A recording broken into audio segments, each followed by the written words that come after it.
পশ্চিমবঙ্গের উন্নয়ন করেছেন দিদি আপনি। রেলমন্ত্রী ছিলেন যখন একবার নয় দুবার তিনবার রেল মন্ত্রক ছিল তৃণমূলের হাতে, তিনবার রেলমন্ত্রী ছিল তৃণমূলের। কখন? বিজেপির আমলে দিদি নিজে, তারপর ইউপি এর আমলে। ওহো, একটা মাঝের বার কথা এখন চালু হয়েছে। এর আগে যেমন সিপিএম এর আমলে আমাকে বলতো যে আমি গুন্ডা খুনি, ভোট দিও না, দিদি আবার নতুন ফর্মুলা চালু করেছে। সেটা কি? অধীর চৌধুরী বিজেপি হয়ে গেছে, এটা জবাবটা দিতে হবে। নতুন নতুন একটা ফর্মুলা চালু করেছে যে অধীর চৌধুরী বিজেপি হয়ে গেছে।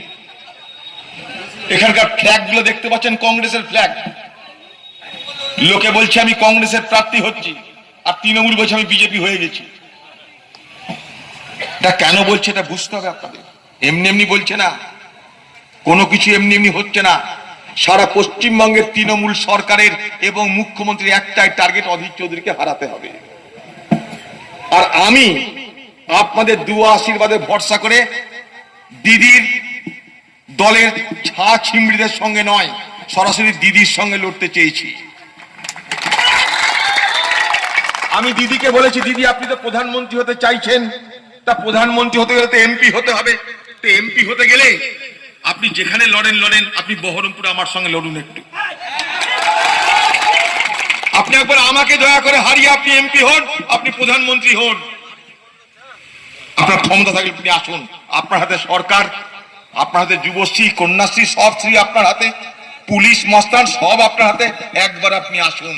এতগুলো মানুষকে সাক্ষী রেখে বলছে, চ্যালেঞ্জ করছি বাংলার মুখ্যমন্ত্রী মমতা ব্যানার্জিকে, আসুন আমার সঙ্গে লড়বেন এই বহরমপুর লোকসভায়। মানুষের দুয়া আশীর্বাদে ভরসা করে বলছি, যদি আপনাকে না হারাতে পারি ছেড়ে দিব রাজনীতি করা। আসুন। বিজেপি সাজাচ্ছেন আমাকে। বিজেপির সঙ্গে ঘর কন্যা তো আপনি করেছেন দিদি ভাই, আমি তো করিনি কোনোদিন। বিজেপির বিরুদ্ধে লড়তে গিয়ে পার্লামেন্টে 5 দিন আমাকে সাসপেন্ড করেছিল, আপনাদের তো কাউকে করেনি। দিদির আমলে দিদি বিজেপি সরকারের রেলমন্ত্রী ছিল, আপনি জানেন। সেই রেলমন্ত্রী থেকে কি কাজ করেছে? পলাশী পর্যন্ত ডবল লাইন নিয়ে এসছে, পলাশীর পর ডবল লাইন বন্ধ। কেন? মুর্শিদাবাদ জেলা কংগ্রেসের জেলা, বন্ধ করে দেওয়া। অপরাধ আমাদের এখানকার মানুষ কংগ্রেস করে। মরহুম আব্দুল সাত্তার সাহেবের জেলা, মরহুম আজিজুর রহমানের জেলা, মরহুম নুরুল ইসলাম চৌধুরীর জেলা, স্বর্গীয় দুর্গাপদ সিংদের জেলায় কংগ্রেস থাকবে না তো কি থাকবে? তৃণমূল। সেটা আমাদের অপরাধ। যখন রেলমন্ত্রী হলাম আপনাদের দুয়া আশীর্বাদে, রেল দপ্তর গিয়ে প্রথম প্রশ্ন করলাম, পলাশীর পর ডবল লাইন বন্ধ কেন? বলছে স্যাংশন নাই। আলাম 15 দিন সময় দিলাম। মন্ত্রী হওয়ার পর বহরমপুর যাব, মুর্শিদাবাদ যাব, যাওয়ার আগে ডবল লাইনের কাজ চালু করে তারপর আমি যাব। কোথায় কি করেছেন আপনারা জানেন, এটা করবেন সিধা হয়ে। ততদিন আমি দিল্লিতে থাকলাম। 15 দিনের মধ্যে টেন্ডার ডেকে কন্ট্রাক্টর নিয়োগ করে ডবল লাইনের কাজ শুরু করেছে, তবে আমি মুর্শিদাবাদে প্রবেশ করেছি। তাকিয়ে দেখুন, কাটোয়া থেকে ফারাক্কা বন্ধ ছিল, 3-3টে রেলমন্ত্রী ছিল ওদের। একটু ডবল লাইন করার কথা, বিদ্যুতীকরণ করার কথা মনে পড়েনি ওদের।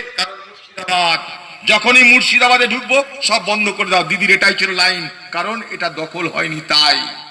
তাকিয়ে দেখুন, কাটোয়া থেকে ফারাক্কা রেলমন্ত্রী থাকা অবস্থায় ডবল লাইন এবং ইলেকট্রিফিকেশনের কাজ আমি চালু করে দিয়েছি। দেখুন, আপনারা যান, খোঁজ নিয়ে দেখুন। বহরমপুর শহরে ঢোকার জন্য 2টো রেল লাইনের উপর দিয়ে ব্রিজ করার ব্যবস্থা করলাম। বেলডাঙ্গায় মাটির তলা দিয়ে রাস্তা করার জন্য টাকা স্যাংশন করলাম, করতে দিল না। সেখানে পারলাম না, তার কারণ কি জানেন? ব্রিজ তৈরি করলাম রেলের উপরে, ব্রিজ নামবে কোথায়? রাজ্য সরকারের রাস্তার উপরে। একটা পারমিশন দরকার তার জন্য। কিসের পারমিশন? No objection certificate. সেটা কি? আপনারা যদি ব্রিজ করেন, আমার রাস্তায় নামেন, আমার কোনো আপত্তি নাই। জানেন কি আপনারা? 39 কোটি টাকা বরাদ্দ করে দুটো ব্রিজের ব্যবস্থা করলাম। বহরমপুর শহরে রেল লাইন নাটকীয় এমনি ঢোকার জন্য সব আটকে দিল, এনওসি দিল না, নো অবজেকশন সার্টিফিকেট দিল না। নসিপুর আজিমগঞ্জ রেল লাইন ভাগীরথী নদীর উপর দিয়ে চালু করার জন্য আপ্রাণ চেষ্টা করে সব করলাম। মাত্র 400 মিটার জমি এই সরকার অধিগ্রহণ করে দিল না। আপনার এখানকার পেঁয়াজ এখানে নয়, সোজা দিল্লি যেত যদি এইটা আমরা করতে পারতাম। জেনে রাখুন আপনারা, আজকে যখন আসছিলাম আমি একটা পেঁয়াজ চুরি করলাম একটা জায়গা থেকে। সে ট্রাক্টর বেলা ট্রাক্টর নিয়ে আমি পেঁয়াজ চুরি করছে, ধরে নিচ্ছে। আলাম ভাই একটা নিলাম, একটা এমপি কেস করুন, একটা পেঁয়াজ নিলাম। কি তার ঝাঁজ! বিকেলে গিয়ে রাত্রে গিয়ে মুড়ি দিয়ে খাবো, এত ঝাঁজ তার।